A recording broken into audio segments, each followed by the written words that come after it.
Here, let me show you the view I had this weekend, which caused me to miss to miss the races on a few of the days. It's a wonderful way to start a racing podcast to admit that one of the hosts did not watch any of the racing. Well, excuse me for driving 7 hours, actually a total of 14 hours this weekend, and then going to Knott's Berry Farm. So It's a joke. that was a good time. No, it was real. That was real. And I'm going along with the joke. It was charged. Let me tell you. The Coke 600 is like the longest race. And it lives up to it. Especially when you've had an eventful Saturday night, which I did. Yeah. The Coke 600 is a long race to go to. Last year's felt like it was a year long and nothing happened. So I can't even imagine how long it was for you guys this year. Yeah, but at least stuff happened this year. Yeah. Stuff happened. Let's be fair, we didn't get like a mid-race Jay Leno segment. That was like the one good thing about being there in person is I still haven't seen that. So it wasn't a bad segment. It was just you shouldn't do it during a race. But Davey was in Charlotte, like you said. Davey had fun. Davey got a new T-shirt. He's wearing it. Pretty sick. Kurt Busch, Kansas winner. Woo! Shout out to 2311 and Trackhouse too. For matter of fact, have really good merch. Trackhouse needs better merch though. Trackhouse needs more merch. They kind of have better like the Trackhouse merch. I want like a Trackhouse shirt. Yeah, not like a Ross Chastain or a Daniel. I need like a Trackhouse shirt. That's the thing. Like so I've noticed. I haven't seen them, but 23 the generic. I have my Keselowski shirt on, and this is kind of I don't know if this is the exact generic design, but this is in that same realm of what the generic design this year is. And I don't think Trackhouse has it, but I don't think 2311 has it for their two guys. So I think that's there every year because a lot of NASCAR licensing does a lot of the shirts and stuff. So, and the teams, just kind of sign off on them, and which is kind of why we're in the position where we don't have unique merchandise, which is fun. Yeah. Davey's gonna plug in his actual mic now, but that's okay because I didn't notice. So I was quite. I was hoping no one would say anything. I was quite busy grabbing all of the stuff that I'm about to show. For the audio listeners, I'm so sorry about what's about to happen. I'm going to show Joe and Matt all the stuff that I got while I was in Charlotte. I spent quite a bit of money. Didn't get a lot of diecast, but spent quite a bit of money. I was gonna say, while you get that ready, I went to Downtown Disney and I bought Legos. So. You bought Legos. I bought a Ferrari, so. Okay. That's kind of cool. So while I was away, something arrived. And it was funny because I saw this in a diecast shop when we were in Charlotte. And I was like, when did that come in? Because I'm waiting for that currently. But Ryan Priest Race Win diecast truck. Code JTN. That's very timely. Code JTN, circlediecast.com. Check out free shipping on that order, $30 or more. But got that. That finally came in. His Nashville win while I was gone. And I saw it at diecast shops and I was like, hey, when did you get this? And they were like, literally yesterday. And I was like, oh. So now for the stuff that I bought. This is one of my favorites. It's a nice little crew neck sweatshirt. Team Penske. Yeah. Nice. This thing is gonna be warm. It's gonna be nice. Where'd you get that? The Penske shop. Okay. They had a lot. And I mean a lot of good merch. Yeah. Penske stuff is always really good. It took a lot for me to not buy so many things. I almost made so many bad decisions, and I got this regular Team Penske shirt. Oh heck yeah! There were a couple of other like windbreakers and stuff that I wanted. There's a Rick Mears shirt. I was like, oh my god, I want that. Didn't have it in my size. It may have it online though. I put this in the Penske bag because it was just out and about separately, but I bought at like a little antique store, I think, or whatever, like a little diecast shop somewhere else. Ryan Priest truck. Oh, I have that. Yep. I don't have it, so I got it. No. Now you got the set. Went to Racing Warehouse, got a Jimmy Johnson autographed hat, champion hat. What I wanted to get was they have the bottles of champagne and the hats that correspond with the year, and I wanted to get that, but it would have been like $700. I think that's a good monetary decision. Didn't do that. Wanted to, but didn't. That was a good decision, Davey. Colleague was giving out free stuff, so I got a colleague bag Oh, here are all my freaking die-casts that I bought. The Hold free on. stuff they give out's better than the stuff that you can buy at the track because you can't buy any other stuff at the track. Hold on, I bought a bunch of die-casts. This is not relevant. The colleague stuff. I gotta show the colleague stuff. Mhm. I think there's like one die-cast and there's like a flag and there's really nothing that special. Like a circle ball, like the sponsor stuff. Mhm. I got a colleague koozie, and then like a Daniel Hemrick flag and like a other thing. Nothing that crazy. Got a promo die-cast for Blake Cook. Oh, That's heck pretty cool. yeah. That's pretty cool. I know people that paid like $30 for those. And I got it. I walked up to a table. And then here's what Joe wants to see. Yeah. These were all acquired from various places. Obviously had to. I saw this. I was like, yeah, sure, give me that too. Oh, Jim Jam. All right, here we go. Josh Berry car, Tire Pros 2022. Hey, I love that paint scheme. Had to cop. It's nice. It's actually really nice. Joey Lagongo throwback. Beautiful, lovely, really cool race car. So I had to cop. One of these is a gift for Mikey, so I won't show it. I want to give a shout out to Jordan Anderson, another truck diecast. Ryan Blaney, Menards throwback, sexy, beautiful, love it. Oh yeah. And then this one I kind of found, and I was like, what? And I had to buy it. Ferrari's F1 car. Yeah. Oh, from 2000. Yeah. Yeah, from 2000. Heck yeah. That is a very, very historically relevant car too. I know, but I had to cop. That's it for diecasts. Also at the Racing Warehouse, I got this like Honda jacket from last year. It's like a Ganassi Honda jacket. Oh, that's cool. The Ganassi sponsors and stuff. It's like Honda. That's sick. It's really nice, actually. I'm gonna wear the crap out of this when it's over. Joe, you're gonna be happy with me. I'm already very happy with you. You're gonna be happy with me. I'm happy you didn't just run away to Charlotte and stay there. Yeah. I wanted to. I know. So before I get to the part that you're gonna be happy about, there's so much trash over there. I gotta get some Toyota merch because we love TRD. It's cool. Lovely, cool, nice shirt. It'll be a good workout shirt. They have a hauler set up or something? They have a little trailer. Oh, you guys get a trailer in Charlotte for TRD? Yeah, we got one at Daytona too. Oh, we never get one at Michigan. I wonder why. I wonder why. Yeah, exactly. Yeah, I wonder why. And then I got this at Gibbs, not at the TRD trailer, but that's still cool. It's nice. It's really soft. It's a good like long sleeve to like wear around. Here's what you're gonna be happy about, Joe. I spent $90 at RFK. Oh yeah. Because what Chris Buescher stuff did you get?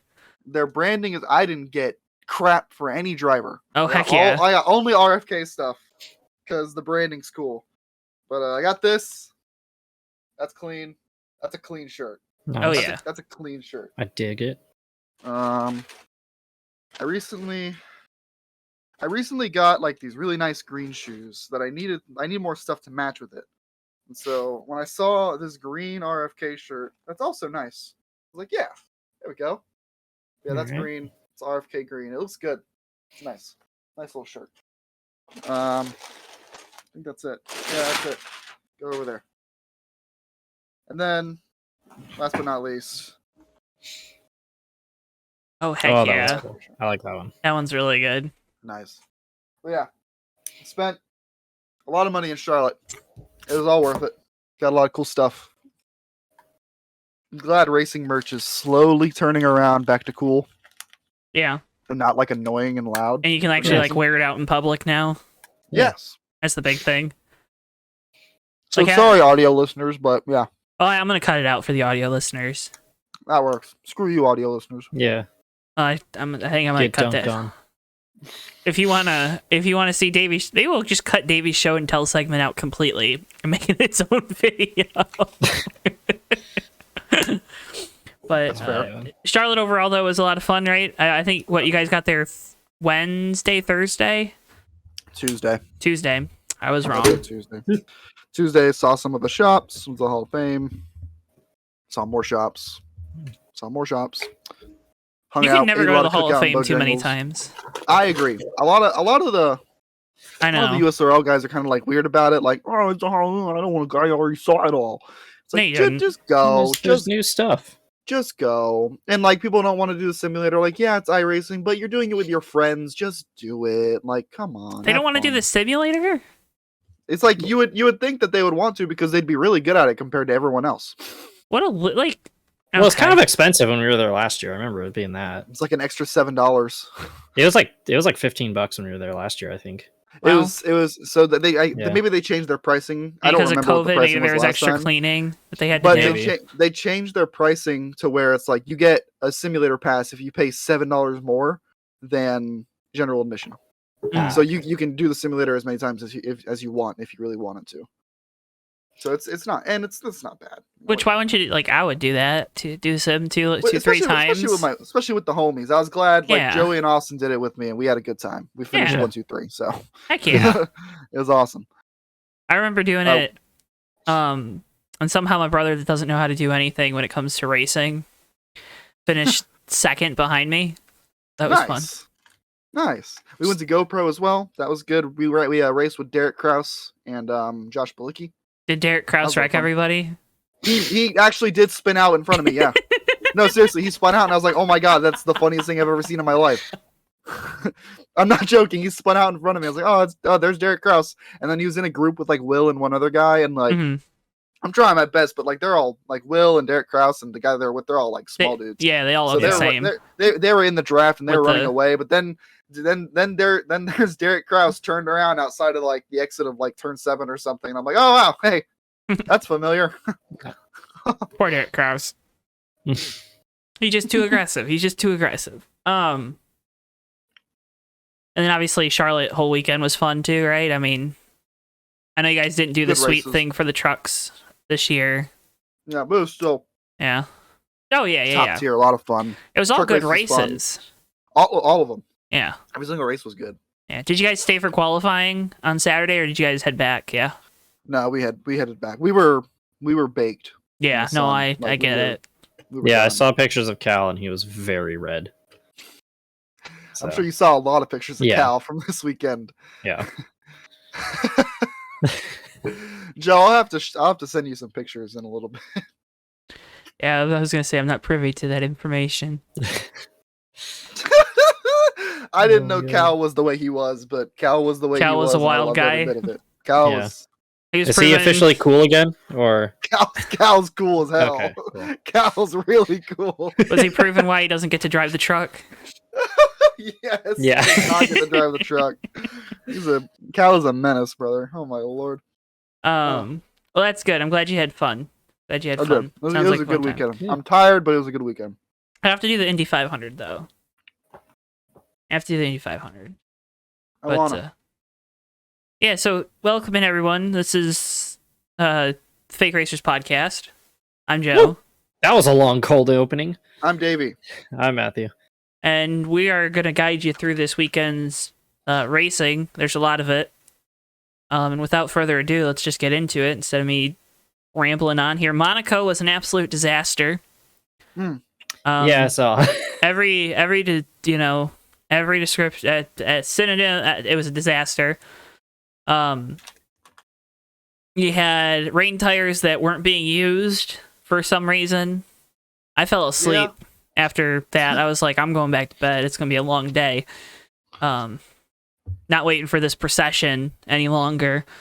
Still woke up before the race started. So got an extra hour of sleep. Appreciate you, F1 or Liberty Media or whoever you want to say runs it. Why even have the rain tires? What I have on our sheet.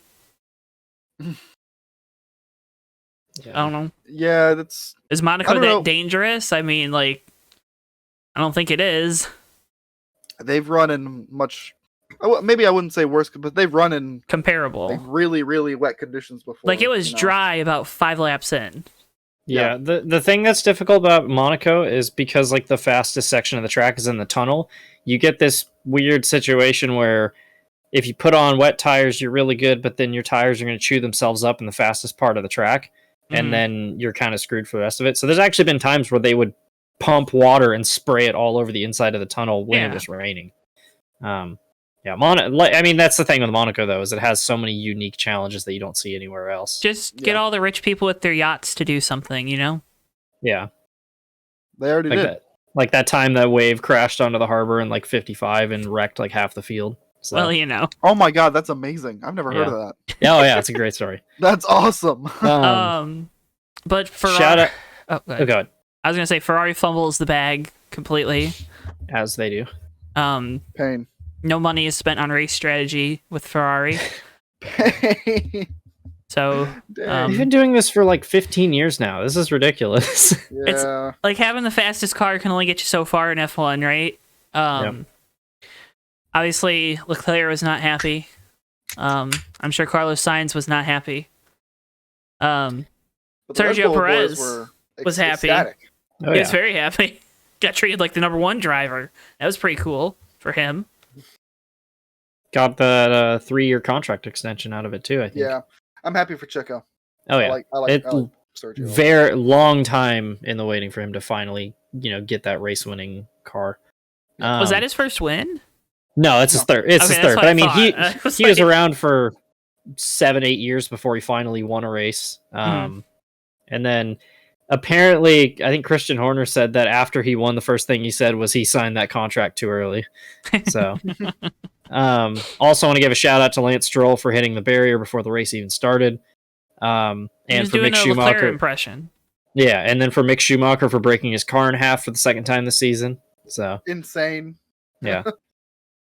Yeah, there's probably discussions being had. I think there are discussions being had about Schumacher now in his place at Haas because it's been good. Been a little shocking so far, especially with last year we all thought the car was crap and it was, but Magnussen is thoroughly blown him out of the water. Awful. Handily. Yeah, very handily dealing with Mick Schumacher. How much? So I guess this is just an overall type of question. How important? Like we've talked about it on here with Toyota before and their development tier with NASCAR. That almost feels like it's accelerated with the tier ladder that you have in F1, right? I mean, it feels like if you don't perform in 2 years, you're done. And you're off to sports cars or you're off to IndyCar, which now seems to be a more and more likely strategy for some of these guys. We can talk about it here in a couple minutes, but how does that kind of compare for someone that doesn't understand? Well, I think it's kind of always been like that. Well, it's not a matter of like this is like I know this isn't new. Yeah. But like, how does it compare? To say TRD system where it seems like they ship out drivers the moment they don't have any success, unless you have a lot of money and your name rhymes with or is a synonym for money. Yeah. I mean, it kind of is almost exactly the same in like a weird kind of way because like if you look at Toyota and they have so many eggs in one basket. I mean, you have a lot of talented drivers who are willing to make that next step and take that opportunity, and they want to get to Cup or they want to get to Xfinity. Like they're going to take those opportunities, and then you have drivers that have pace or money or both, and in F2 and F3, and like if they have a chance to go to F1, they're going to take it as soon as possible, whether they're ready or not, because they don't know when that opportunity is going to come again. Same deal with young drivers in the Toyota camp right now, like you say with Gibbs or whatever. They see the opportunity, they're going to take it, but if they don't perform, they get shipped out. Like, I mean, Eric Jones has been good since getting shipped out of Gibbs. Daniel Suarez has come to life. Like, it's like we see it time and time again. Like Matt said, like even with the Toyota program, like it's not new. It's just how it's been. I think one of the other problems I feel like is kind of like a fundamental problem with the way the ladder's built is that if you win the F2 title, you can't come back the next year. So you can get situations like I'm trying to think of. There's got to be an F2 champion though who didn't get an F1 ride. Yeah, or did, but wasn't ready. Yeah, because I mean you can look at for perfect NASCAR examples. Brian Vickers. Brian Vickers was not Cup ready after he won that Busch championship. He just wasn't ready. It 03 was just such a bizarre year, and there really wasn't a lot of consistent competition. And so I won't say he fell into it, but somebody had to win that title, Yeah. and Vickers was the best driver that year, but he was not Cup ready at the time. A more recent example, I mean, you can talk about Daniel Suarez. I think is a good one. Suarez is a perfect example. William Byron, too. Yeah. I don't know if he was necessarily Cup ready when they brought him up. And he also had the misfortune of jumping up to Cup when Chevy produced an absolute dog of a car, too. But he still was severely underperforming compared to his teammates. Yeah, and especially and with Daniel Suarez too. That's another driver who I've is on the record saying he knew he had to take an opportunity, right? And he was going to Cup that year, whether it was with Gibbs or not. He was going to end up in Cup. He was not going to wait. Mm-hmm. And so it's the same thing. We're just they move up to Cup when they have their opportunities, and then they're never ready. And I can't think of any F2 examples off the top of my head either. I've been trying. But I just looked Mick Schumacher. Mick won it in 2020, so he had to move up to F1 in 2021. Or he wasn't going to be driving. Yeah. Which is weird, but I get it. And for example, he won the title. He didn't win a pole, and he only won 2 races in 2020. Wow. So probably wasn't ready.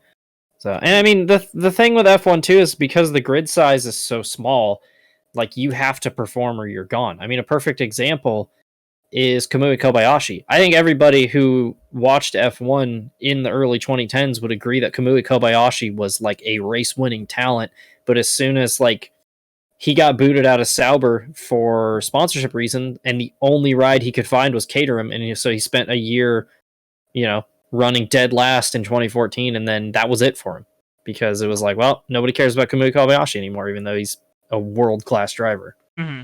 Yeah. So that's a good one. But still mad about that.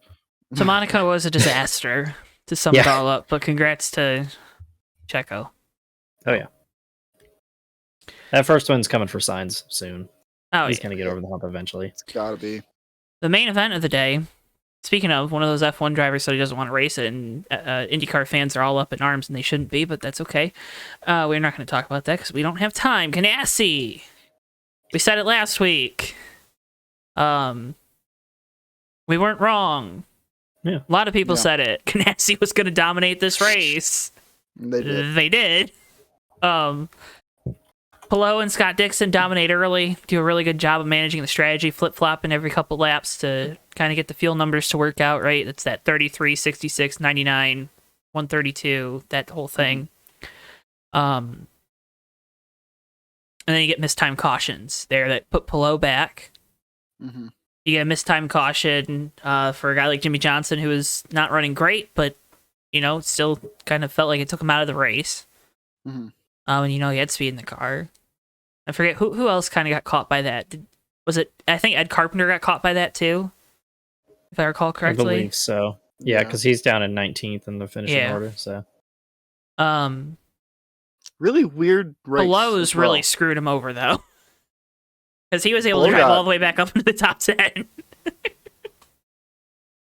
Yeah, that car was a really weird race. Not like a SHIT show weird, but it was just because it was so hot and it was so slick, a lot of cars that had speed suddenly didn't have speed, and then there were some cars that showed up at the front that didn't necessarily have speed for most of the month of May. It was a little bit of flip-flopping going around, some of top half and bottom half of the field. Yeah, I was surprised that the McLaren cars didn't show up till late. I mean, I know they were running up towards the front of the field for most of the race, but they didn't show up there top 5 till till Dixon kind of did his whole little shoot himself in the foot thing. Yeah, probably a little bit of dialing in the cars too, because like I said, it was just such different track conditions. Yeah, they took the wicker off the spoilers or off the wing too. On I know they did it on Pato's car, but it was just a weird like you said, it was just a weird 500. It didn't feel like last year's race. You have that battle late, right? Mm-hmm. But you had the battles all throughout the race, and you had comers and goers. It felt like this year, it didn't feel that way. Mm-hmm. The only time the race really felt up for grabs was after Dixon sped on pit road, which everyone was saying, "Oh, that sucks for him." I say, don't make a mistake. You're a 6-7-time champ. How many championships? Six time. You're a 6-time champ. You can't make that mistake. Don't He made a mistake. Yeah. It's okay. It's okay that he made Especially a mistake. He's on not the worst the driver only ever. the most important pit stop of the day Yeah. too. Mhm. That's how it works. I mean, like some Yeah. people like, oh, that sucks for him. It's like they made a mistake. Yeah, it doesn't. I mean, it sucks for It him, but sucks, I don't. but- I don't feel. Yeah. I don't like feel Don't bad. feel Like bad he about messed it. up. Yeah. Yeah, he messed up. It is astounding though that he has now led, like the stat was saying, he's led the most laps in Indy 500 history, and he's also led the most Indy 500s, and he has one win. Yeah. So He's gonna win one Yeah. eventually. He's gonna the second one. He's gonna win a second one eventually. We'll see. His luck since 08, or maybe not luck, but like his races since 08 have not all materialized very well. I mean, because he won in 08, right? It was 08. It was that was the first Indy 500 I ever watched. Yeah. 14 years ago. Good lord. Don't we Yeah, feel anyway. old? Yeah. Yeah. So kind of paves the way. TK was racing up through the field, ended up getting good finish. But Marcus Ericsson, top 5 all day. Another F1 cast off. Yep. Top 5 all day. Did a really good job. Yeah. Was consistent. Team capitalizes at the right time. And they take home the win. I mean, again, there was Good for never a him. doubt it was going to be a Ganassi, right? No. Yeah. It's just which one was going to be there at the end. Even with the strongest car out and what happened to Jimmy, they still finished first, third, and ninth. So Jesus. Yeah. you got 5 shots, one of them's gonna hit. So I think Damn. Palou had the best car. I really Probably do. Like it. I think Palou is better than Dixon. Yeah. I think it would have been those two far and away 1-2 though. Oh yeah, It was like not even a question almost. yeah. You mentioned Jimmy. You go from Mount Everest. You go from the top of the mountain. He led a lap in the Indy 500. That's amazing. And then obviously, pain. he hit the paint down there. Yeah, he his turn 2 entrance was a little low and just caught him out. Yeah.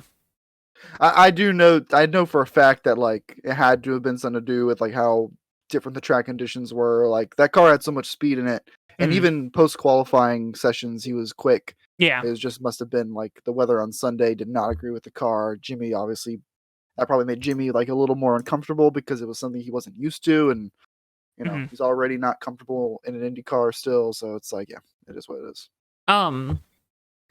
Any comments about the rookie of the race thing? That seems to be a big controversy. A lot of people are really mad about it, but I totally get it. Fernando Alonso won in 2017. I didn't see nearly this much outrage, but Who ended up winning it? Jimmy. Jimmy won it this Oh, year. Jimmy did? Okay. Yeah. Well, I So- mean, the next one is Malukas finished 16th. Yeah. So. I get the frustration with it, and then people tried to bring up the fact that Jimmy didn't go and do like one of the rookie events or something with like the Indiana Dairy Association, but like IndyCar sent it. It was, I don't know. It was something about he wasn't there to milk cows. I don't know, man. But it was because IndyCar sent him out. IndyCar sent him, rightfully so, to New York to promote the 500 because it's Jimmy Johnson. He knows how to do the media stuff. This is this finger, and B, he's Jimmy freaking Johnson. A lot of people know his name just because of how dominant he was in his NASCAR runs. So, What, you're telling me that you can't put people in the seats with Kyle Kirkwood on billboards or on the Tonight Show? and that's the thing. That's been IndyCar's kind of problem, right? You have a lot of really marketable guys, and NASCAR's. well, yeah. Yeah. But NASCAR at least has the advantage of you have a lot of like big name companies on cars, right? You got M&M's, you got FedEx, you got Napa, you got like bigger companies. Who like almost none of them activate at all except for like FedEx recently. Yeah. Listen, but you at least have those brands, right? When it comes to merchandise and that No, type I of get stuff. Where like IndyCar, what? Shell and Carvana.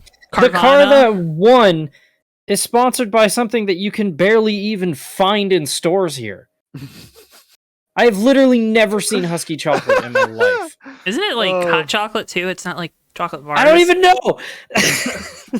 Someone look this up. So I don't understand that side of things from people kind of complaining. The whole I just had an idea. Mhm. I don't want to interrupt, but I No, just go had an ahead. idea for a segment. We take sports car and IndyCar like sponsorships, and we choose a new one every week, and we have to guess what they do, and then we have to look it up. one Oh, I'm person so down for this. one person presents to the other two. Yeah. I'm my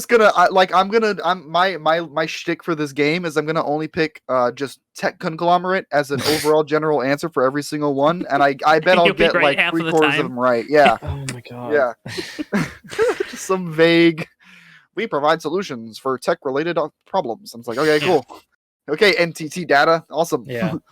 What is did you look it up, Matthew? I've got their website open. Their website's just a giant picture of Marcus Ericsson in Victory Lane. That's hey, They sell. activation, baby. Oh, they sell like chocolate flavored like protein shakes. Okay. Okay, that makes sense. Oh. Oh, that explains why they sponsor a lot of skiers. Okay. Their branding's cool as hell. It is cool. Yeah. It's a shame no one knows what it is, but Yeah. It's gonna be right on the thumbnail this week too. But no, if you want a perfect example of why IndyCar struggles with marketability, who are the best drivers in the sport? Okay, so you got Scott Dixon, Joseph Newgarden. Newgarden. You've got Ericsson just won Pato Awards, an up and coming Palou. star. Will Palou. Power, Palou. Your reigning champ. Wasn't Outside even in your of top five. Joseph Newgarden, what do all of those guys have in common? they're boring. They're not American, and Oh. Americans don't care because they are very patriotic, and you're never gonna. All you have to do is look back. I'm gonna try to tiptoe around this issue a little bit, but when Juan Pablo Montoya first came around to NASCAR, the number of people were like, "Oh, damn Mexican," even though he's Colombian. It's because Americans only want to see their drivers on billboards. If you put Pato Award on a billboard, the vast majority of racing fans aren't going to care in America, unfortunately. And I'm not saying it's right; it's stupid because Pato Right. Award's awesome. Yeah, and like, yeah, yeah. Yeah. It's unfortunate. And it's like you look at the other best American in the series, it's Alexander Rossi, and Alexander Rossi is not a massive personality. He's very mumbly and kind of like pessimistic. So he's not exactly a kind of guy you can send onto a talk show and get him to get people excited about IndyCar. I mean, you got Ray Hall, you got Connor Daly. Yeah. It would be You would ask Alexander Rossi, how do you feel about all the fans, blah blah, and he would just be like, I don't. freaking He's like, yeah, Pato. they're he's like, how do you feel about fans? He's like, I mean, they're at the track, so like. Did you see Pato did like a this or that video on Instagram? He asked Rossi Andretti or McLaren. He's going out around asking people like tequila or beer. Like those questions. God. That's really funny. I forget who was next to Rossi, but they both were like laughing hysterically. It was great. You got to look. It's on his Instagram. It's so good. Whose Instagram is it? Pato. I'm Pato's. Pato's. I think Pato I is saw worth a someone follow. post about it. I know I Jenna thought I saw Fryer someone was posted posting about it because she's kind of dropped that into one of her articles earlier this year that Rossi's pretty much guaranteed to go to McLaren at this point. Yeah. Which good for him. That's really. Hey, he got a top funny. 5 though, so Oh yeah, I mean he that's freaking needed first that. good run he's had, and God knows when. But Ericsson is now the new points leader too. We're going to Detroit this weekend. We'll talk about Detroit in a couple. After we get through some more racing. This is going to be a long episode. I'm fine with that. And that's okay, because it was a long weekend, and people deserve to hear what we have to say. I mean, I think we got a lot to do with the Coca 600, which I think is next, and then I don't. We're good. I mean, we're good. It's okay. I'm good as long as you guys are good. Xfinity race, Proven. nothing crazy happened in the Xfinity race really, and then truck race. There's an obvious thing to talk about, but yeah, I mean, then once we get through that, It's all it's good just, stuff. It's not all bad. good stuff. But I was just saying no, it's no, a no. long episode. I'm not saying any of that was boring. It's just like the Xfinity race was just a good race, and Look at us rationalizing making a podcast while we're making said podcast. What a fake racers podcast moment. that's pretty good. I enjoyed it. Although, to be fair, most podcasts do this before they start recording, but That's fine. Who cares? That's too professional. But for us. we like to bring the fans behind the scenes. It's not because we're lazy. It's because we love to bring you guys behind the scenes. That's not. Here's a we're peek transparent. behind the curtain.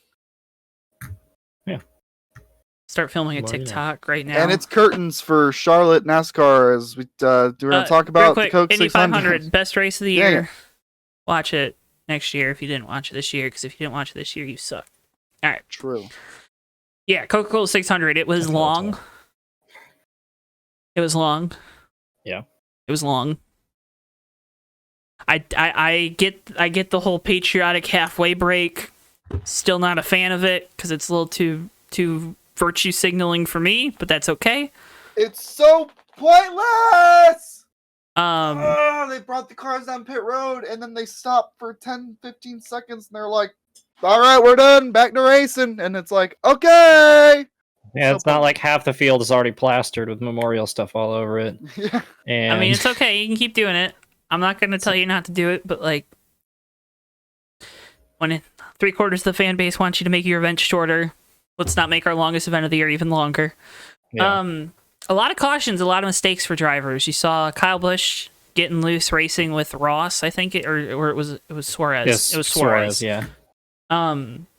You saw Larson spinning off of turn number 4 because of the bumps. You saw Bubba spinning off of turn number 4 because of the bumps. Those fans are in a predicament. It was. Here I am liking both drivers, feeling very awkward. It was really funny watching everyone cheer when Bubba spun off of 4 and then like Chase Elliott and Kyle Larson were both doing the exact same wrecking. thing. Immediately after. Yeah. It was great. Yep. It was funny. How loud were the cheers when Kyle wrecked? Because you Not could as hear him loud on as Bubba's. TV. I mean, Really? you could hear the Kyle one. I don't remember hearing the Bubba ones, so that's kind of That's crazy. They were definitely louder. that's sad. Yep. I agree. Had a lot of angry non-Denny Hamlin fans around me, and so I had to cheer for Denny when he won. I was sick of hearing people yell about Kyle Larson and Chase Elliott all race. So when he won and everyone was all mad, I was just, woo! I was going crazy. Speaking of Elliott, there's obviously that big crash that Blaney kind of sets off, Brother, oh my lord! Yeah. and Oh you get my the goodness! big one at Charlotte. Like this was like NASCAR's wet dream of a race when they were making the last NA18 package. Because you got the big wrecks and stuff, and then you still had good racing, even though this package has nothing to do with it. But I'm just saying this is This what was they wanted. basically just the 05 Coke 600 again. You had the big one going into turn 1. You had that race had 22 cautions. This one had 17. You had a stupid finish. So you had it all. But you have that big wreck. Elliott and Bubba, I think, are both involved in that one. Yeah. Or I can't remember if Chase was involved in a different one or something. I just know they both had to retire for the same reason. DVP. Which was idiotic. That was quite Which lame. continues to be the second worst rule in NASCAR right now. So What's the first? the double yellow line rule. Okay. I was like, if you say stages, I will reach through that screen and grab you by the neck because that is nowhere near the top worst rule. Yeah. The point system. Oh, Davey, you're in timeout now. Okay. Just realized something was bugging me. Anyways, DVP. How much sense does it make 0. now End of discussion. when you can't modify the cars, and you're not going to bring like the whole point of DVP was to get rid of those damn crash carts. Do you remember that? They'd have a whole nose and tails assembly and foam and metric tons of duct tape or bond. I mean, the DVP is just a perfect example of NASCAR taking something that could be simple and then making it way too obtuse and complicated. Yeah. Because here's how you fix the crash cart. You're not allowed to add a new body panel to the car. There you go. And NASCAR doesn't have Instead, a problem. Now, we have a very specific timer, and it starts as soon as you get onto pit road, and you have to get the car up to a certain, or you have to fix the car and get off pit road in a certain amount of time. And if you reach minimum speed in a certain window of laps afterwards, then you can continue racing. But if not, the amount of time you have left on your damaged vehicle, you see, Davey's already lost interest.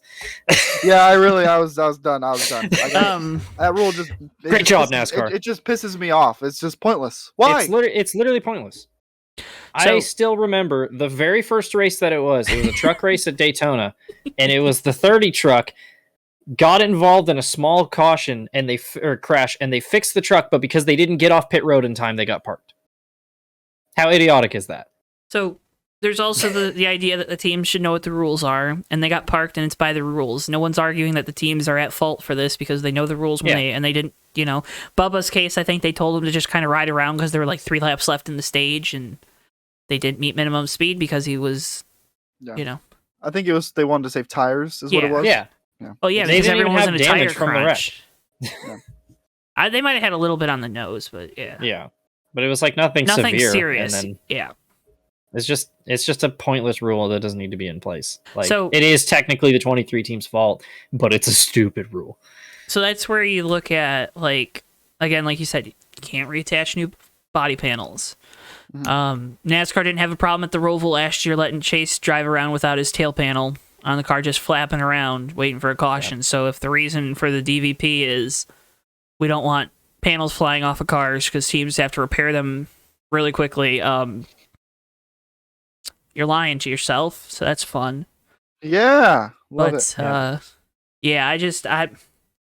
It seems like a rule that's not necessary. Especially when you have that magical black flag that you can wave to tell a car to come down pit lane if he's too slow.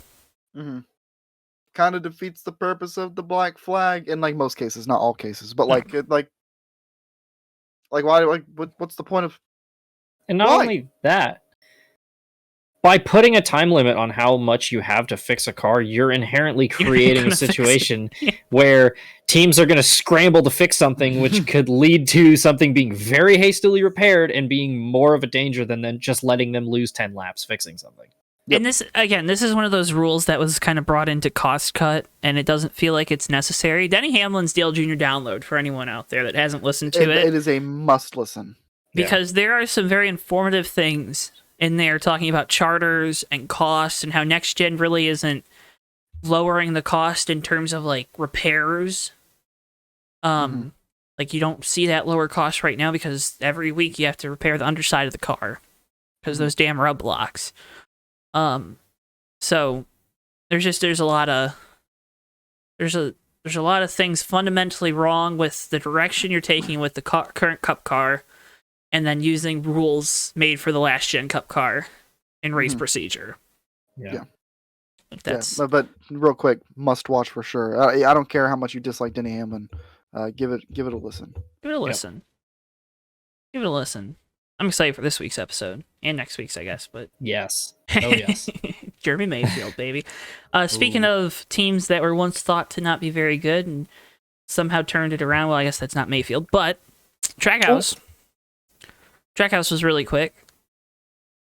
Ross obviously dominates that race. That's probably pretty fair to say, right? I think he led 100 and some laps. I think Suarez, if he didn't have the problems, was faster. But yeah. I agree. Suarez's crew, it looked like his crew was kind of screwing him over, but if you look at the pit stall assignments, they were kind of getting trapped in every time because Logano and Almirola were pitting around them. So that was kind of pit road at Charlotte. Not a fun place to be. No. Didn't look like it. Especially with the way qualifying is right now, so you kind of have all that. But Suarez makes the mistake, clearing himself. Causes a second big one down the front stretch. Yeah. Chris Buescher flips. A lot of talk about the safety of the next gen car. A lot of people angry it took him so long to flip over the car. Yeah, that was interesting. I'm still curious as to why he couldn't get out, but I think before they flipped it over, kind of a bigger dude, also. So the whole reason you don't get out when the car is over is because when you undo those belts, if you're not like being held up or holding on, you're crashing on your head, right? But we've seen drivers get out of cars that were upside down before. Was this a situation though where he had to get out of the car almost immediately? Was the car on fire?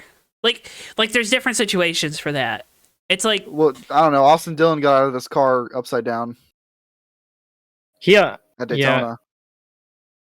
I'm pretty sure all the Nice. crew guys were there to help him out. It's just weird. I don't know. so I don't think they were Yeah. helping him because the other crews were telling them not to touch him, like specifically not to true. touch him. I think I think Busher's just a big dude. I think that's what it is. I think it's just circumstance. They knew he was safe. He was responding to them. Didn't have any injuries. There's no point. It's just a risk. Mm-hmm. It's a risk. Don't take an unnecessary risk. Is the way I see it. A lot of people complaining about it took them 5 minutes to roll over the car. What do we not take? What do we not take lightly here on this podcast? Safety. There we go. Safety. Yeah. It took them a while to flip over the car because it's a big, heavy car, and it's is what it is. I didn't get that. If they're being safe and they're not doing something stupid, car's not on fire. Especially if they've communicated, like if there was prior communication that Chris Buescher's all good, Yeah. then take your time. Yeah. Why rush it? If you hear that he's not all good, you're cutting the door off probably to get him out quicker. Probably, Right? yeah. That's Yeah. the only thing I can think of. Probably. Because if he's unresponsive, you're not going to be able to get him out with the car upside down, anyways.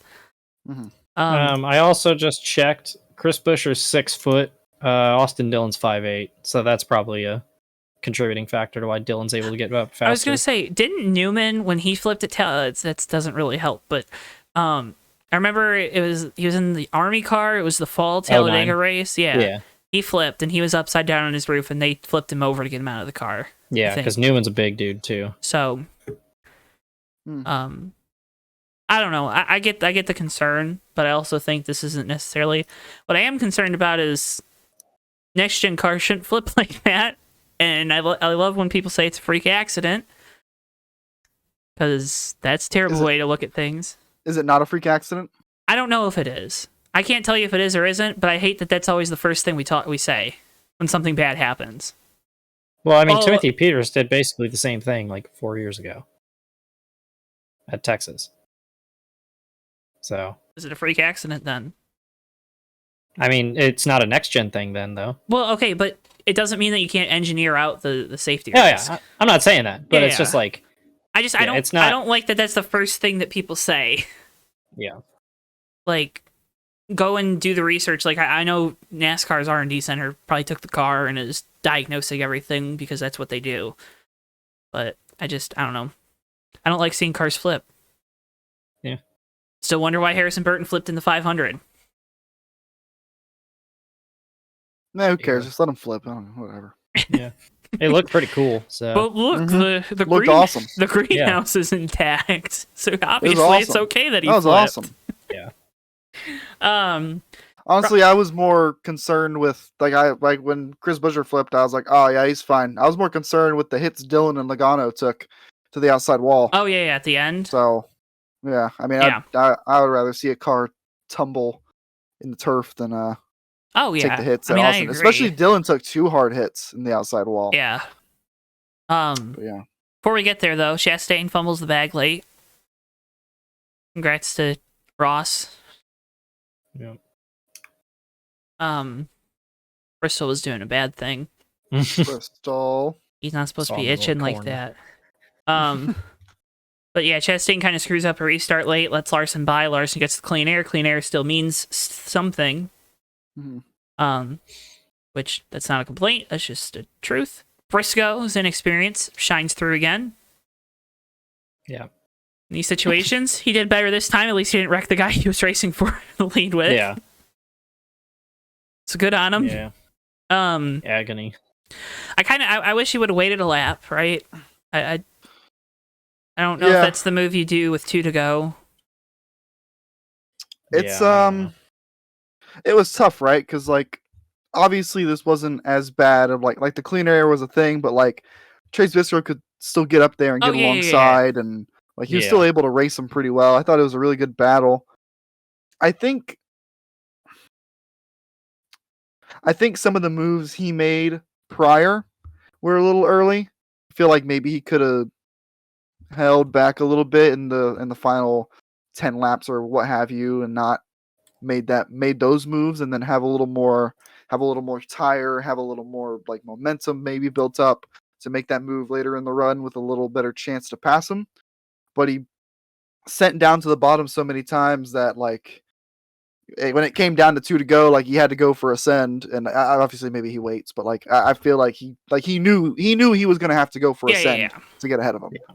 So I feel like maybe a little bit of patience in those prior laps would have paid off, but Chase Briscoe's aggressive. Yeah, I think he lost the race like 3 or 4 laps before. Mm-hmm. Yeah, but he didn't clear him that one time. Yeah, I was like, I don't know if he'll ever clear him. Yeah. That when he had like he was like he was probably clear. He probably could have damn near cleared himself. Yeah, he exactly. got clear. His spotter cleared him. Mm-hmm.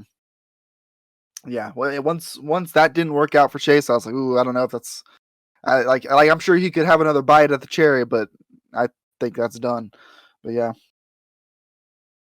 it was good. It was a good race. It was a good battle. That battle was so fun. Yeah, I know. I wanted to see that work out green, and then he spun, and I was like, here we go. Because I knew something stupid was going to happen after that. Pit stops, top 4 stay out, or not stay out, but take 2. Rest of the field on the lead lap takes 4. Car on 4 tires, starting on the 3rd row outside, gets a massive run. That's Austin Dillon. Here he comes out of nowhere. Broke it down right here on JTN2. Go check it out. What a wild turn of events that was. My goodness. I don't know if he got spooked coming off of turn 4 with Denny looking to his inside or what happened there. Kyle Larson also made a mistake. He should have went up to try to block Chastain. And then you're probably only 3 wide coming off the corner instead of 4. Yeah. I think what happened was because he just bonsai'd it into 3 so hard that like he had to back off so much that he lost all his momentum off 4. And then all of a sudden they're 4 wide. And then it's like, oh God, what do I do here? Dillon or Larson? So, Dillon. I think he just cleared himself coming off the corner. Yeah. And he wasn't clear, but that's 2 I don't laps think he to was go in the race. Like, you're coming to the white flag. I don't think he was expecting it to be 4 wide. And so he ran it like he normally would have, but Larson was there because Chastain's all the way to the outside, and then bing bang boom. And when you're more than 2 wide off of 4 at Charlotte, it's sketch. The starting of the dogleg might as well be a funnel because everyone just goes into one spot. Like it's just like something's going to happen, whether there's a wreck or not. It's kind of dependent on luck and circumstance, and obviously we got a massive wreck in this one. You talked about Dillon's hit. That one really scary because he hits that outside wall pretty much perpendicular to the wall. And then hit it again. Yep. And we've talked about here about moving the driver closer to the center of the car. Energy seems to be funneling to the center of the car. Good job, NASCAR, I guess. I don't know. So that was a couple hard hits. Logano obviously had a hard hit there too. Mm-hmm. His was at an angle. I think the angle makes it a little bit worse than the head-on. Mm-hmm. With the way, again, the car's built on the front end, the way the energy is going to dissipate throughout the chassis. But a lot of good cars taken out in that one. Basically, damn near the whole field. Ross got taken out, even though he stayed out. That was nuts. That was nuts. I saw him sparking under pacing. I was like, "There's no way that car goes." Restart. It did. Also, I'm rewatching that incident off of 4 again. And Dillon gets he's already washing up, and he wiggles and gets loose, and so that's what makes Larson back off again, which gets Chastain to the outside, and then. But if you're all hell breaks loose. That's the thing. If you're Larson and you're backing off, you best be getting in front of that car that's coming with the head of steam behind you, because you put him in a situation where either A, he runs you over, which okay, whatever, or B, you're in that wreck. Yeah, and I mean, to Dillon's credit, he almost has Kyle Larson cleared. Oh, yeah. And it's like Larson just jukes down just the slightest bit off 4 because he's about to run Chastain into the wall, and Dillon's just coming up, and he catches him just barely. Oh, yeah. Game of inches, that wreck. Yeah. Yeah. I mean, people are talking about how this proves Austin Dillon shouldn't be in the Cup Series. I mean, dude's still, I think, top 15 in points. That's weird. That's just weird behavior, honestly. Here's a list of names that aren't top 15 in points. Denny Hamlin. Kurt Busch. Eric Jones, who's been wrote to do, I think people would say has been better than Dillon this year. Bubba isn't, Brad isn't, Chris Buescher isn't, Heck, I don't think Tyler Reddick's ahead of him in points. That could be wrong. Might be ahead of him now. Yeah. But those two, I mean, for as much praise as Tyler Reddick gets in that 8 car, I feel so bad for Austin Dillon because he just very similar results, just isn't as flashy. But Yeah, he doesn't lead the laps that Reddick does. So I don't know. I don't know. It was a tough. Yeah, it was a tough wreck to watch. There's an opportunity and he went for it. So I've seen a lot of guys make that same exact mistake. So what are you gonna do? Nothing really wrong with that final wreck. It just was a lot of people had a chance to win, and so they all took it. So Denny Hamlin wins. He talked about it. Out of nowhere, baby. Is Denny Hamlin the real closer? Probably. At this point, yeah. They've talked about it. He's just he puts himself in the right position at the end of these races, does really well. That's just his thing. It's the experience. Yep. Yeah. And plus, with Gibbs kind of heating up a little bit recently too. Oh, Toyota as a whole. Starting to culminate, I don't know what they did. They were good at Vegas. That's the thing. I mean, they were good at Vegas and stuff. Mm-hmm. I worry about this weekend because it seemed like they were a little out to lunch at Phoenix, which Gateway's going to be like, but you know. Yeah. Yeah. Also, shout out to Tyler Reddick for the pass in the grass to get P6. That was awesome. Oh, we got to figure out what's a synonym for pass that rhymes with turf. The Durf in the turf. There we go. The best part was him just like over the radio, be like, "Pass in the grass," and then just maniacally laughing. Oh man, that was awesome. Shout out to his team for not being angry at him because the underside of that car was already tore up, and he probably destroyed it. Got to get those 2 positions, man. Hey, 2 points could be the difference in making the playoffs and not. Yeah, I think especially with how many winners we have. All right. Let's so Denny Hamlin wins. I think that's probably the least of all the stories, but Denny Hamlin somehow wins the Coke 600. He completes the Crown Jewel events, at least the ones we still have on the Cup schedule. I think winning in we're not going to have this discussion tonight, but I think winning Indy still means a lot. Just you can't call it a Crown Jewel on the road course. I think that's probably a fair assessment, right? Yeah. Mm-hmm. Yeah, I can agree. So, and Denny obviously had a lot of opportunities and probably regrets not winning that race. All right, Trucks and Xfinity were great races too. Kurtz and Hocevar dominates late in that truck race. Rex Ryan Preece in OT1. I did a video about it, so I'm just gonna let you two have your little discussion. You tell me when you're done.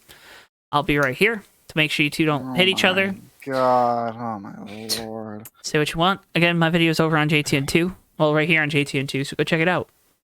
Because there's also the interview clips in there. A lot of people are being. I had a motto this weekend. Me and a friend of the show doesn't watch or listen, but friend of the show regardless. Austin Spencer. We had a motto this weekend, and it was "Don't be weird." A lot of people are being real weird about Ryan Preece this week. I got a bone to pick with a few people. I got a bone to pick with some things. I get that maybe what he said wasn't exactly true about Carson Hocevar. I get it. I understand that. I agree that it's not true about Carson Hocevar. But we just watched a driver who makes the most of the opportunities that he gets in race winning equipment, routinely makes the most of the opportunities he gets in race winning equipment, almost always putting himself in a position to be near the front or to win. Yeah, I mean, he got walled twice, and it ended his race, and the guy who did it ended his own race as well. Sorry, I'm pulling into pit road, and the microphone's getting shoved in my face. Joe, time. I'm gonna be bitching. Sorry, I'm gonna leave that one. I'm gonna bitch. I'm gonna bitch, and I'm gonna call you out because you walled me twice, and you ruined my race. I had a chance to win a race. I don't get to race all season. I'm bitching. Now, do I agree with everything he said about Carson Hocevar? No. Do I agree with what he said in general about the Truck Series? I think it's very relevant to a lot of drivers in the Truck Series. Do I think people need to be weird about Ryan Preece because he said something about a Truck Series driver that they were being too aggressive? Yes and no. I get that it's not necessarily like true about Carson Hocevar. Once again, I get it. But also people are acting like he killed Carson Hocevar. They're acting like he like said that he doesn't deserve anything good ever, and it's like it's just not like that. Carson Hocevar is tweeting about he's making funny tweet, and like yeah, it was funny like on Saturday, but then Sunday he made another tweet about it, and everyone's like, yo, that's so funny. And it's like if any other driver was harping about a wreck that they were in and something someone said, everyone would be like, what are you, like, you're weird, bro, like stop, it was 2 days ago, it's done. Ryan Preece hasn't said a peep, like we're done. But it's Carson Hocevar, and everyone was like, I'm so sad, he said something mean about Carson Hocevar, it's not true, LOL, Ryan Preece, L. And then Carson Hocevar tweets about it like 2 weeks from now, he's gonna like tweet like respect, and everyone's gonna be like, it's funny. And it's like, you're just lame, you're weird, and you're lame. And Carson Hocevar is being kind of a little bit of a baby about it, but yeah. Anyway, okay, I mostly agree with you, but doesn't Denny Hamlin do that same stuff? I wasn't talking about Denny Hamlin, so I don't know what the you're talking about. But yeah, sure, go ahead. I don't know, whatever. What the did I say about Denny Hamlin? When did I say anything about Denny Hamlin in that? Oh man, Davey, come on. Why are you being so? Like, I don't know. Why are you bringing up Denny Hamlin? I don't get it. No, I'm just saying because you're talking about how like Carson's dunking on him on Twitter, and I'm like, Denny Hamlin does the same stuff, and I've seen you guys praise him for that. Like it's like I don't know. Like I'm not even mad about this. I don't know why you're going at my throat, dude. Damn. I'm like, hold on, wait 1 second. Sorry, I still can't find where I mentioned Denny Hamlin. Okay. I don't understand why you're being a child about this. I was going to agree with you, but okay. Dude, I'm glad we agree. Let's talk about the out. Xfinity race. No. You don't get off that easy after being What is happening? All I was gonna say is I was like, I get being mad, but like, baby. yeah, that interview was weird.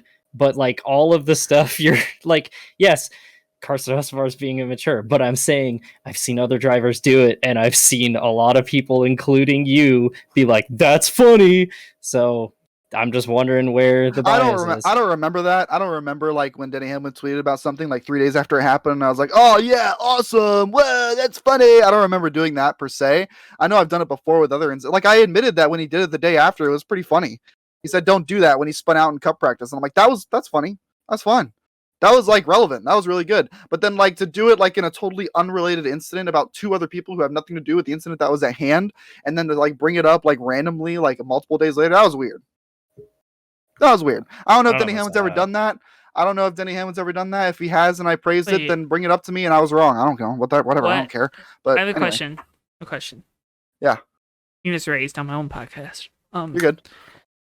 So it's okay that he posted it less than 24 hours after, but if it was more than 24 hours, it was wrong, is what you're saying. No, I'm more so saying that like I saw a bunch of people like, that's funny, and it's like it was like it was funny the day before because it was Ryan Preece spinning out and it had just happened, and then like now that it's like 2.5 days later and it's Chase Briscoe spinning out trying to pass for the lead in a Cup race, it's like that's not even relevant. It's not that funny. So I was just complaining about people at large. Yeah, I was gonna say it sounds like you're more mad at NASCAR Twitter than you are Carson Hocevar. I mean, it was a little weird for Carson Hocevar to do, but like I'm not like mad. Carson Hocevar's a pretty weird dude. He is a weird dude, but I like Carson Hocevar. I've admitted that I like Carson Hocevar many times. Like I said, I did a little video synopsis of that video. You should go watch it because I had fun making it. Both guys were really weird. That's like a really. Wait, Joe. Did you bring up Denny Hamlin in the video? I did. I'm just playing. Shut up, Davey. Yeah, the thing that was weird about Preece's interview to me is I was like, I expect him to be like mad about Hocevar, but then when he like looks directly into the camera and he's like, "Listen, kids out there trying to get in racing," and I'm like, got a really good TikTok. I was like, this is weird, man. I'm freaked out. And this is like a Fox thing, honestly, I think, because you had Hocevar's interview. And obviously he hasn't gone and talked to Preece, and I don't think he will, and I don't think Preece made it. I was listening to XM, and Preece did an interview before the Xfinity race and didn't want to talk about it either, so I don't think Preece is going to go search him out or anything, which is fine. That if that's how you want to handle it, handle it. If you guys want to say it's done, it's done. And I'm sure sticking a microphone in his face like right after he got out of the car didn't help to, steer the narrative away from that. Because if that doesn't happen, I would not doubt that they would probably have talked it out by now. Oh, his MRN interview was apparently he dropped an F-bomb in it. So yeah, he did. Yeah, I didn't hear that. So, I think the reason why it was so like shocking was because Fox went from Hocevar, who is almost in tears. He threw this race away. He admits that he made a mistake. Yeah, the tonal shift was hilarious. Yeah. I think that's why it was so shocking. Yeah, Like, that's the thing too that makes it bizarre. and then you go to Ryan Preece, and he looks dead in the camera, which is the number one thing you don't do. Have you ever seen that Noah Gragson interview when he's like 16 and he's doing that? It is the creepiest thing I've ever seen. He's like dead on into it, like, and it's super close to his face. And I'm like, you guys need to back that shot off a little bit. Why do you look right at the camera, dude? Like, you're not prepared for that because it's like two people having a conversation, right? Yeah. So it was so weird. It was so freaking weird. Cause yeah, I think that's what made it really, really weird. Obviously, I did the video. I don't agree with everything Priest said. I don't think it's completely accurate about Hocevar. Kid has made some mistakes. He hasn't wrecked anyone making those mistakes before. Or at least not made a habit of it. So. Yeah. But Priest, obviously, rightfully so, pretty angry. Yeah. Priest did do a funny where he was hugging Hocevar's door, and you can't do that with the trucks, or else the truck on the bottom is going to get really loose. They're not cup cars. He did a cup car move. It's okay. I know he's probably more angry about what happened in 3 and 4 because Hocevar absolutely sent it down to the corner and missed the bottom. Yeah. But again, not everyone's hands are not clear. Everyone's hands have a little bit of blood on them. So These things happen. The arguing about racing's fun. it made for good TV, and it got me some views on YouTube. So I'm for it. Yeah. Go watch It's all that about video, though. views. Go watch that video. Yeah. It was fun to make, like I said. And we got both of their interviews in there too, thanks to Fox Sports for totally allowing us to show that footage. Joe, I love how you like set it off as like, we're gonna have a debate here, as if I'm not a person who just takes sports as they come, and I'm just like, I'm just down for whatever. I just want to have fun. And like arguments about That's things a making lie. me break out in hives. That's a lie. It is. Woo. Joe, you give me stone-faced crap lie. for having like 20 favorite football teams because I just enjoy football. Yeah, but if I brought up one guy, he has the same initials as Daryl Waltrip. Ooh, you'd be hot. You would be hot. I'm drawing a blank on who that is. If I'm being It's honest. he's talking about Daryl Waltrip. Yeah. Well, that's not even a debate. it's That's just not- he's a I bad know. person, and I don't want to root for that football team anymore. I know. But Chastain, Something we can all be happy about. Ross Chastain wins, able to pick up all Yeah. the pieces. Good job, Okay, Nice. cool. Nice Something won a we race. can all be happy about is Josh Josh Berry Berry wins. wins the Xfinity race. Justin That was Allgaier cool. screws up late. Racing Yeah. with Barry. Barry kind of gets that. I don't know if he gets the win back, but I go back to Michigan last year where he should have won the race and he didn't. Yeah. Feel like this is probably getting that win back. Feels like I don't Or know. Darlington earlier this year. So Barry now has 2 wins on the year. Believe Good for him, man. That was fun. what? How many does Gibbs have? Does Gibbs have 3? Yeah, he has 3. Sad, but tied for second most, I think, of the series with Gregson at 2. I think so. Yeah. JRM is on another level. 5 wins on the year. I am a happy boy. Yeah, they're killing it right now. Sam Mayer's They were gonna all- win a they're all race. quick. He's gotta. Gonna win a race. Did- I don't know when. Did you guys see the shot of the somebody uploaded it to Twitter? I'll Of have to find the it. owner of Harrison's. No, while they were in green flag pit stops, and I think it was who was in the booth? It was Harvick, Blaney, and Logano, right? Yeah. And so Logano and Blaney are calling this battle between Allgaier and Barry, and they're just like locked in on Trevor Bayne going down pit road. And you can hear Kevin Harvick in the background yelling at the producer to tell them to switch to it. And then they switch to Gragson driving by himself in turns 3 and 4, and they just miss the battle for the lead entirely. While the drivers just ignore what the director's doing and are just calling what's happening on track. So drivers only broadcasts are so good because of that. Like Yeah. race car drivers don't care. Yeah, Harvick's not under contract, so he doesn't have to care if he's nice. So he can just tell them, like, hey, we should film what's actually happening. And I've kind of sensed that with Mike Joy this year a little bit in the booth. Yes. I've sensed a little frustration at times from him, which is warranted, I think. Yeah. I can't think of I can't think of like a single moment where like I can remember where he had that frustration, but I do remember thinking that too. Like Mike Joy doesn't He's like when Mike Joy is like very clearly talking about something that's not on camera. I know he's annoyed about it. Yeah, Because you he's can just tell. talking about it and they're not showing He's it. just gonna keep talking about it. He's just in general been like sassier since DW's not in the booth. Have you guys noticed that?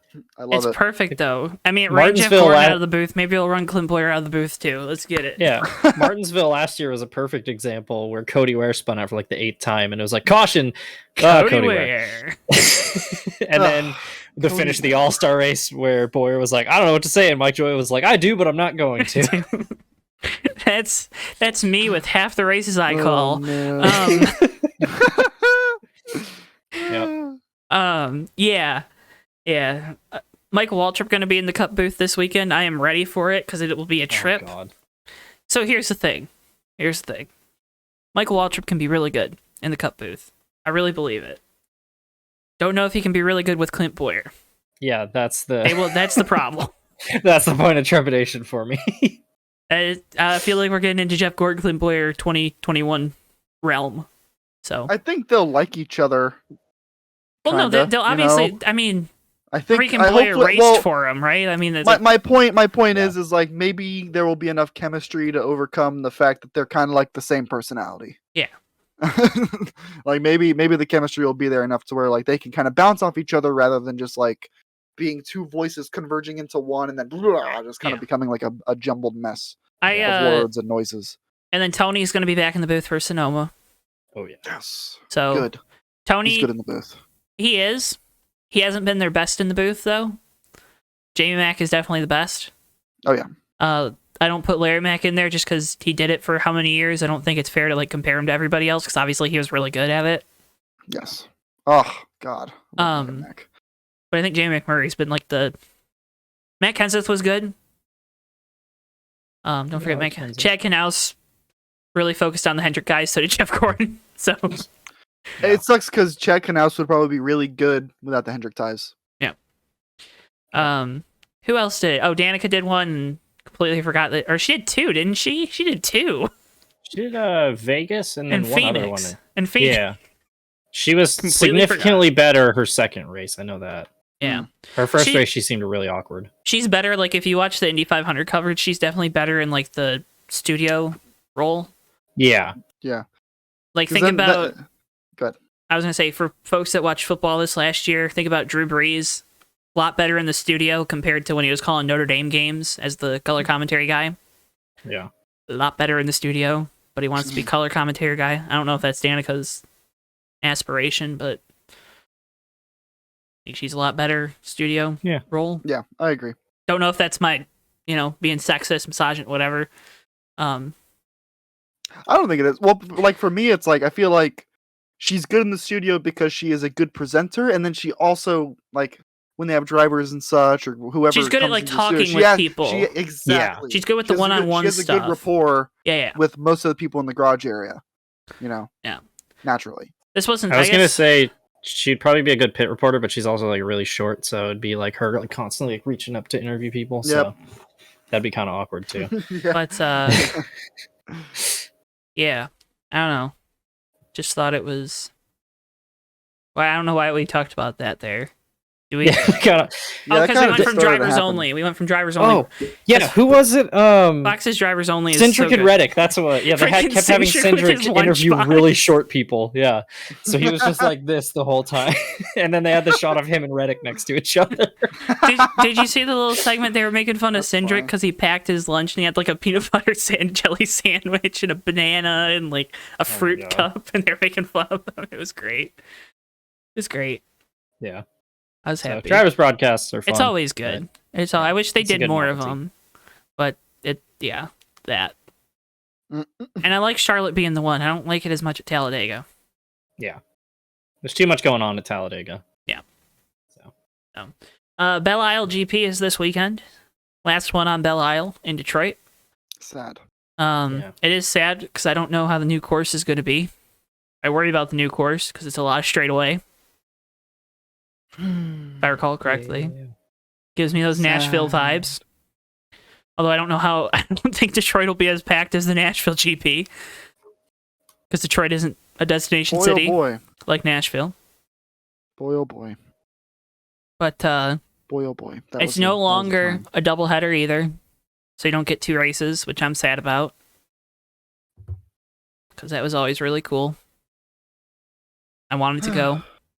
Not going. Yeah. Joseph Newgarden. I was going to say sorry, willpower.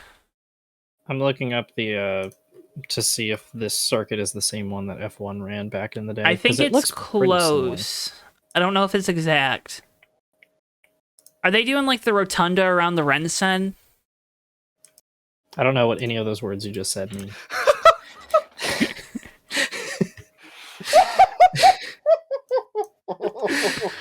I thought the same thing. I didn't want to say it, but yeah, I agree. I don't know what you just said at all. I can't tell if they are in the same place, but it's vaguely. It's similar. a lot of straightaways. People hated the old layout though. Like all the drivers hated it. It's you got one long. I can't even tell what road this is. It doesn't go around the rotunda of the Rensen, but it goes across along the Detroit River. That's cool, I guess. I don't know. Yeah. Looks like the parking lot that they have you park in right now for the Belle Isle GP will be where the paddock is, so that's cool, I guess. Nice, brother. It'll be cool though, because that area, like, here's the thing. It's like any city. Downtown's okay, right? And then you get, like, it's not... Everyone likes to rag on Detroit. I'm not going to do my little grandstanding about the city of Detroit tonight, but... that area is really fun. There's like a couple good little bars. There's a music center, music hall. The Renaissance Center is open. I would assume it will be open. I assume Chevy will do some things in there, that's the General Motors building. So I wonder if they'll do like, because there's a couple restaurants in there too. I wonder. Be interesting. See if I have a buddy that gets a job at GM. See if I can go sit in his office during the Detroit GP next year. So yeah, I don't know. I don't like the new course though. Belle Isle is so much fun, so unique. But there's been a lot of pressure on them to move it by the Belle Isle Conservatory Group or something. Sad. Because race cars in a state park apparently is bad. Sad. I agree. Yeah. What else are state parks even for? They don't even, if you look at Belle Isle, they use literally a third of the island for the course. Like, that island is a long boy. Oh, yeah. And if you look at maps, you can tell where the course is. Yeah. It's not like, what is it? Was it St. Pete or Long Beach where the curbing's like in there 24/7? But, yeah, so. Tell you, who you got, Matthew? Give me willpower. I reset him. Oh, did you? Okay, I missed you. I heard Davey say Newgarden. Give me Pillow, then I guess. No one took either of the guys that won last year's races. Well, willpower probably should have won one of them, so... Yeah. He probably could have won both of them. Yeah. Yeah. Xfinity Series is making their first trip to Portland. Yeah! I believe ARCA is also up there. Who cares? I know nobody cares, but I'm just saying they're up there. AJ Allmendinger is doing the double this weekend. Unbelievable. Oh my god. That's unbelievable. It's going to be awesome. Throwing it back to back in the day where he'd have Cup guys doing the entire nationwide schedule, and you'd have, I think it was Keselowski who went from MIS to Montreal back to MIS a couple times. Mm-hmm. Probably, yeah. In 2010. Oh my god. I think That's Carl Edwards cool. did it too, Yeah. or Sonoma also comes to mind. There was usually Sonoma and Gateway. Mm-hmm. So cool. So good luck to the 16 team in both series. I have to think Yeah. Allmendinger's probably a favorite for Xfinity. Yeah. Him, Ty Gibbs. I think Let's see. Gibbs has a ringer in the 18, not like a ringer, but a guy that's... I haven't seen his name before. Who is on the 18? And it was a road course racer. He might be a Trans Am guy, which bodes probably pretty well for him because we've heard a lot about Trans Am being... Connor Mosak. Yeah. Trying to think who... I have Connor Mosak's late model hero card on my wall right over here. That's He Alright. was a former JRM guy. So. Yeah. Okay. He does Yeah. Trans Am stuff. Yeah, so you got a good driver in that car. 2. You gotta think. There's some like obviously AJ Allmendinger's. Justin Allgaier will be good. Yeah, He's kind of AJ sneaky on the Allmendinger road for courses. A lot of reasons. I'm trying to think of drivers who may have experience. Jade Buford. At Portland. I was gonna say, Jade isn't Buford a road course guy? Pompelli in the 08's a road course guy. Andy Lally is going to be good. He's probably got. What some car is he in? around Portland. He's in the 44. Oh, okay, yeah. That's going to be a good that's car. cool. That I'm sure. Yeah, he'll probably be pretty fast. He'll be pretty fast. This is going to be a fun race. There are a lot of really quick guys in the field. Anyway, give me Andy Galding. Lally. I was gonna say Galding's in the 6th this week. He and Vargas pretty much swapped rides. Yeah. Yeah. What happened? Do you guys know what happened with Vargas? Did he just not have sponsorship or something? I don't know. I think or it might just be a one related? race. I don't know. I don't think it might they've just been be doing a one race deal. So yeah, I don't think they've been doing too terribly bad. yeah. It sounded like this was just for one race. So Okay. Yeah. Well, that's good. yeah. Who'd you take, Davey? I went Andy Lally. You went Andy Lally. Mm-hmm. Matthew. I'm gonna go with. This is tough. I'm not gonna take low hanging fruit. I'm gonna take AJ then. All right. Yeah. Damn. Damn. Give me. These don't mean anything. I was gonna keep track of them, and I just never did. So. Forget it. Just give me Barry again, I guess. So could be a good pick. Yeah. It's a new. Again, it's a new track. Speaking of Xfinity, I want to talk about something funny. Okay. So, Jeb Burton and Noah Gragson post race. That was pretty funny. Jeb Burton lost a lot of credibility. Okay. Jeb Burton, his first tweet was pretty savage, but it was also wrong. And have you guys noticed how over the last 3 or 4 days he has been tweeting nonstop, like the most inane stuff, just trying to get stuff out there? Stuff like, man, I hope it's a great race today, or like, out on the lake. And it's like, Jeb, nobody cares, and you never tweet any of this stuff, usually. So, like, it's very clear that you're trying to regain some Twitter followers right now. Yeah. So, yeah, which he got is dunked unfortunate. on pretty hard. Yeah, definitely quite weird. Because I feel like there's a lot, like he said there wasn't, but I have a feeling there's some hard feelings about the way the whole colleague thing went down in the off season. Oh, absolutely, yeah. Because I'm maybe not to the same extent probably as the Benedetto. It's hard feelings. Yeah. But yeah, and Jeb Burton has been screwed over by like late season sponsorship changes, probably more than anybody else in NASCAR. Yeah. As a whole thing with him was what Nutrien was leaving, and now they've been on the 16 car like most weeks. Yeah. So. Wow. Interesting. Yeah. Yeah, that was fun. I don't know the whole backstory. I just know that there was some back and forth, and it was funny. I don't want to hear it, to be honest, unless you want to give it for the Yeah, no, I don't really care about their run. I just think Jeb Burton on Twitter has been funny for the last 3 days. I think Jeb ran over Noah like late in the race, and still finished behind him despite Noah being down a cylinder. Yeah, yeah, that was the best part too. Noah Gregson's babyface turn has been very slow. I'm starting to come around on the guy because he's mellowed out as he's gotten older. A little bit. He hasn't done anything stupid in a few months, so that's pretty cool. Yeah. again, I had faith in him like previously as well, and he that's true. Somehow, Anyway. I mean, maybe this year he's just doing reverse of what he normally does, where he's a jerk the first half and really nice the second half. Where this year he's going to be nice the first half and a jerk the second half, which is probably a better strategy. Yeah, don't paint a big target on your back for the first half of the year. Yeah, so. I mean, Plus, there's a new number one bad guy in town. His name is Ty Gibbs. So yeah, he's got Jesus on his car this week. Good Lord, literally. That's what he said. Okay, the Cup and Truck Gateway. I want to leave that behind. It's a triple truck challenge race. So only Truck Series drivers are eligible. Nice. Right. Zane Smith. I'm gonna take Christian Eckes because he needs a win. Christian Eck this. I'm not gonna curse him, so I'll go Chandler Smith. Who are you gonna pick? I'm not gonna say it. Here, I'll sign it. So, all you ASL knowers out there, you can figure it out. Corey Haim? No. How many letters did you do?